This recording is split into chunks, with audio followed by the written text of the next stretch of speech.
विभिन्न मांगों की पूर्ति के लिए 19 जनवरी को नवान्न अभियान का आह्वान किया सर्व भारतीय राशन डीलर संगठन ने। दमदम के रविंद्र भवन में all India fair price shop dealer federation की पश्चिम बंगाल राज्य समिति ने अपनी जीविका संकट के बीच जीवित रहने के उपाय खोजने हेतु एक बैठक का आयोजन किया। उनका कहना है कि पिछले कुछ वर्षों में राशन डीलरों की आय कई कारणों से काफी कम हो गई है। सरकार पर्याप्त मात्रा में और अच्छी गुणवत्ता का खाद्यान्न उपलब्ध नहीं करा पा रही है, जिसके कारण लोग राशन दुकानों से मुंह मोड़ रहे हैं। वर्तमान स्थिति यह है कि राशन डीलरों की आय इतनी घट गई है कि आर्थिक संकट के चलते कई राशन डीलरों ने आत्महत्या कर ली है। ऐसी परिस्थिति में केंद्र सरकार द्वारा जीवन रक्षक दवाइयां आदि राशन दुकानों से बेचने के जो प्रस्ताव दिए गए हैं, उद्यमियों ने उसका स्वागत किया है।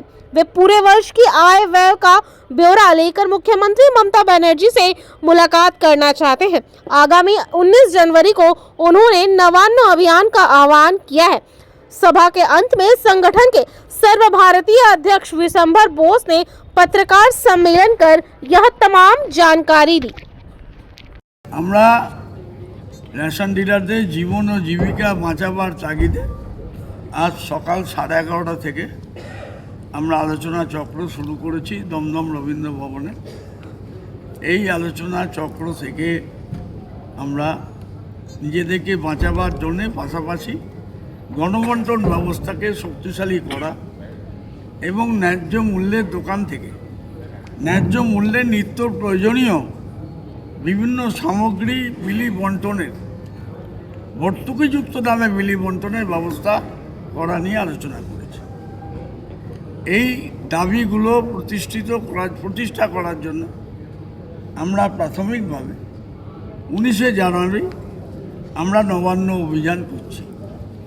মাননীয় মুখ্যমন্ত্রীর কাছে প্রত্যেকটি রেশন দোকান তাদের আয় ব্যয়ের হিসাব হাতে নিয়ে শিয়ালদা স্টেশন থেকে নবান্ন পর্যন্ত, অর্থাৎ পুলিশ যতদূর পর্যন্ত যাওয়ার অনুমতি দেবেন ততদূর পর্যন্ত নবান্ন অভিযানে আমরা অংশগ্রহণ করব।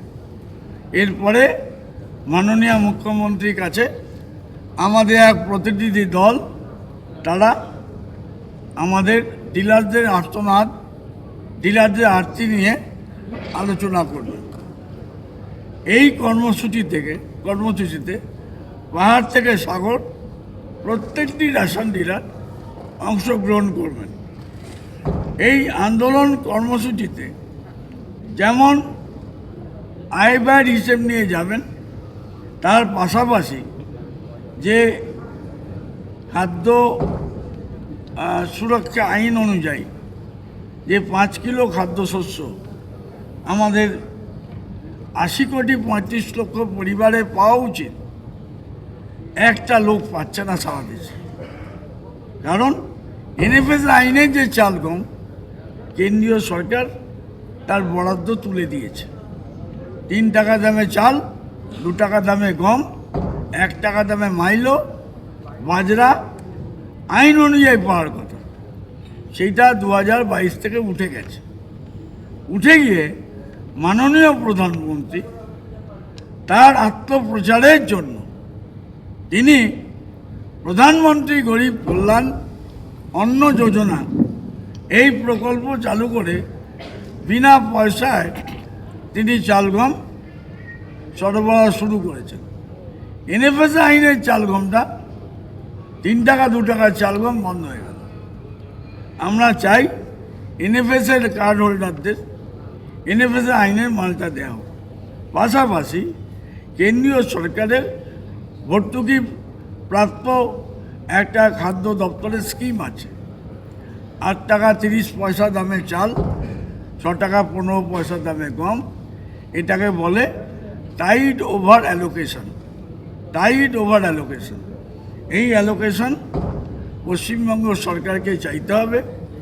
চাইলে পরে আমরা যেহেতু সর্বভারতীয় সংগঠন করি, কেন্দ্রের উপর চাপ দিয়ে পশ্চিমবঙ্গের জন্য বরাদ্দ আনিয়ে সাধারণ মানুষের আর্থিক সাশ্রয় করাবার চেষ্টা করব।